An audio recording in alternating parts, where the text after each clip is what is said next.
In today's video, we're going to create an asymmetrical design, which is one of the masked, very traditional geometric shapes. If this is a style that you really love, then you need to keep watching today's tutorial.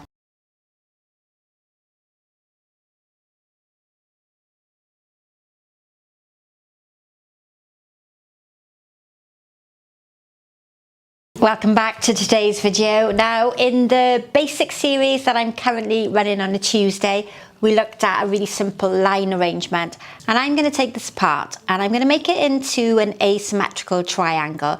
Now, a line arrangement like this one, this is an L with a bit of a wonky top. This is an L shape arrangement. The design that I'm going to be creating today is a masked design. So it has a lot more flowers and foliages to create a much stronger outline. And whereas this continues downwards and across, so the vertical line and horizontal line, and this area is not filled in at all, with a masked arrangement, I'm going to fill in this area here and bring some flowers down the side. And I'm going to recreate what is one of the most popular designs here on the channel, an asymmetric triangle. So let's get started with today's design. You can probably see that I've got a plastic tray here to create the arrangement on, and I'm using the bio foam today. It doesn't biodegrade down as you might think. It needs to be in a certain environmental condition, but if you want to learn some information, I'll link it so that you can have a look on the Oasis website. And I'm going to be doing the arrangement so it comes down here and across this side. So an asymmetrical triangle is an unbalanced design that doesn't have equal proportions either side of a centre line. So this side is going to be shorter and this side is going to be longer. And today, for a change, I'm going to put the foliage outline in first. I quite often do the flowers, but it's nice to mix and match so you get a few different versions.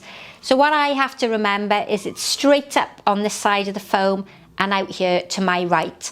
I'm right-handed, and that's the easier way to work. And I'm going to start by getting a nice piece of height in with a garden foliage called Cotinus. And what's lovely about this is that beautiful colour. It's a really dark, rich burgundy colour, and hopefully it's going to work quite nicely with my pink and lilac flowers. Now, I'm not sure whether that's a bit heavy for the design, but maybe as we work through it, I might make it smaller later on.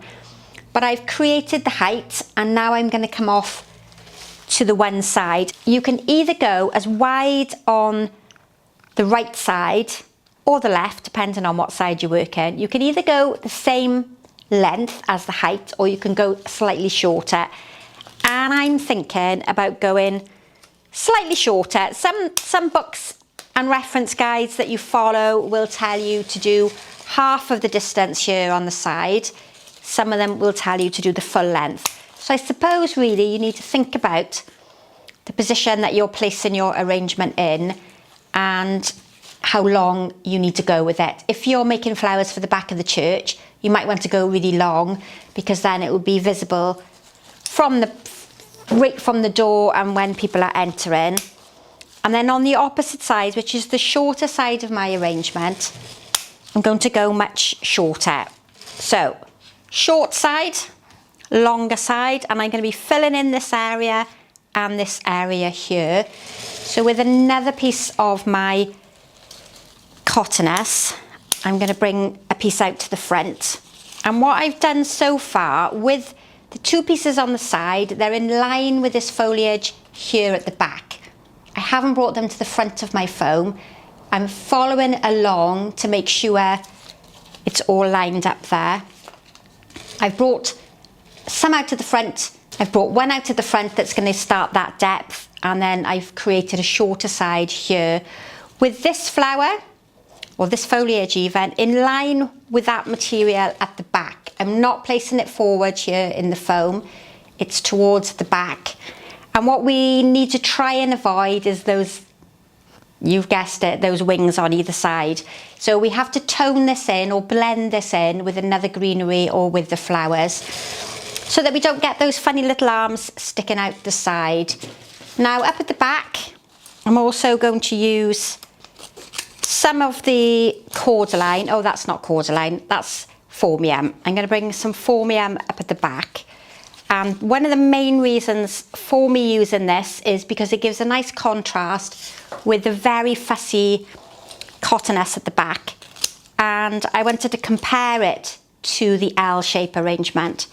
So that's going to come up really nicely at the back. It's going to give me a bit of contrast, two different textures, very dynamic line with the formium and a much softer, almost like a step-by-step dotted effect coming up at the back. And then I'm also going to bring another formium to the longer side of my arrangement, and I'm cutting them into a bit of a point here at the end so they go into the foam much more smoothly, is the word I'm going to use. That pointed end is going to really help me get that soft sort of stemmed material into the foam, and then I'm hoping you can see the basics of that asymmetric triangle. If I draw a line up from either side, shorter on this side, longer on this side, the tendency often is for people to overfill this area here. So we're not going to try and do that today. And with the narrower formiums, I'm going to add in a couple more at the bottom, just so that it doesn't look like I've got one sticking out on the end and I've forgotten to give it any friends. We don't want it on its own. It needs some companions. So that's where we're up to at the moment. I'm going to add a couple more bits of greenery. This time it's going to be the formium. No, that's not formium. It's going to be pittosporum. So we're going to start that pittosporum up quite high. I'm going to bring it down onto the shorter side and then take some longer pieces off onto the opposite side. I'm a bit limited with these pieces because they've come out of that previous arrangement. So I have to use them in the length that they've already been cut. I obviously can't make them any longer. But I'm going to try and distribute the colour as best I can, and it's a much fresher, more limier sort of colour green, so it's going to give a really good contrast against the darker leaves there at the back. Now I have to work really on filling in this area here, and I can do that with some pieces of eucalyptus because they are taller and they were positioned much higher up in that previous arrangement. So we can come a lot taller here. And what I'm needing to do, if you look at it from the back, if I draw a line from this end foliage here to the top, all of this area needs to be filled in. At the moment, I'm curved in and I'm going up. If I draw that line, I've got to have long enough greenery so it comes all the way up. Otherwise, I'm going to lose that outline shape. And to do that, I'm going to need some longer pieces. And hopefully this is going to extend that size of the arrangement out. So remember that. Keep drawing your hand up and down. That's a little too long there, so we'll place it down a bit lower. Draw a line so you can see exactly where you need to fill in. Fortunately, I've got quite a few pieces of tall eucalyptus, and I'm hoping that will sort of be enough. Keep drawing that line and seeing how we go. I think we're getting there on that side. Now I'm going to fill in on the narrower side. And I don't want to go wide on the shorter side. So I need to make that really big distinction between the longer side over here and the shorter side over here. It's no good filling in this area and making it really wide. A couple of taller pieces just over here, so we've got a nice link with colour. What I have to be careful of in this area is that I don't use too many pieces that are really wide, because it's going to spoil that shape that I've spent a little bit of time creating. So a couple more of the grey eucalyptus down towards the front so that the foliage is pretty much blended in from one side to the other.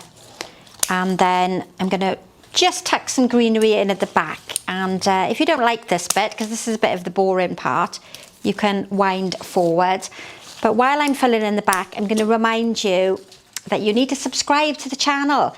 Hit that notification bell to be told every time I upload a new video.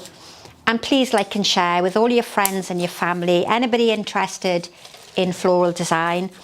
Stay right to the end of the video because some of you like to sneak off before I've completely finished, but at the end of the video are photos of the finished design, and you don't want to miss that because you want to see some close-ups of all the lovely flowers. So that's the back pretty much finished, and if we have a really good look at the front, there's a lovely bit of dynamic line coming down with the formium and then sending your eye off to the longer side of the arrangement. And if we draw a line from the top to the bottom, and on this side here, we've got that nice clear outline shape. And I'm going to start today's arrangement with some line material up in the tallest position to start the shape of the arrangement off. And we have to remember with an unbalanced design like this, it's an asymmetrical design, so that means it's unbalanced. We're starting to the left of the center of the foam. If we start in the middle, we're going to have an asymmetrical design positioned in the center of the foam, and it's not going to work particularly well. So we don't want to come off to the side too quickly and put too many heavy flowers in. We need to draw our eye to the outside using all these lovely line flowers. And if you haven't been sort of following me for a while, flowers are generally categorized into a line flower, a round flower and a filler flower, and they all do something different in floral design.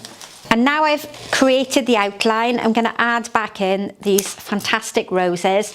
Again, I can't make them taller because they've already been cut for that previous arrangement. But I am going to create what in floristry terms we call a focal line. So I'm going to bring them down. That's a bit wonky, I don't quite want that there. I'm going to bring the line down and across ways. And this is easy to do when you have one set of flowers, like a bunch of roses or like all carnations, but you can't do it if you've got mixed flowers. So I often encourage first-time arrangers to try and choose a focal flower that's going to bring your eye down and across an arrangement. And I think this is probably more popular in floristry than it is in flower arranging, because florists tend to work with the same flower, whereas flower arrangers doing it for a hobby are sometimes arranging flowers from the garden or flowers that don't match. So you don't have the flexibility that us arrangers or that the commercial florist has, because we have a bigger choice of flowers.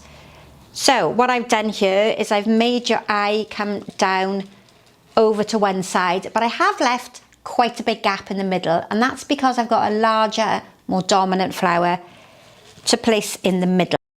And I'm trying not to cut these too short because they've already been in that floral design previously.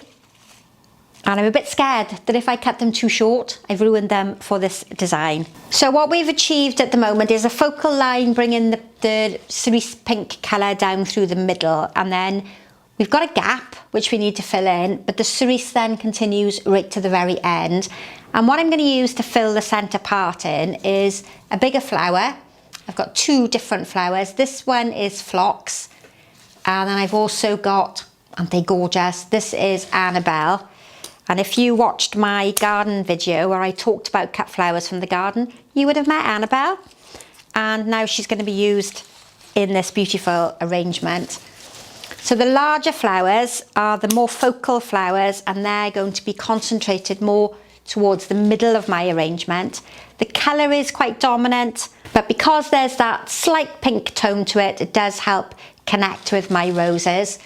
And then I'm going to add in some phlox. Now this has come from my garden, and don't panic if you see it drop in. The issue with phlox is because it's multi-headed, there are loads of flowers on it, and for the new buds to open and turn into a flower, you have to let the old flowers die.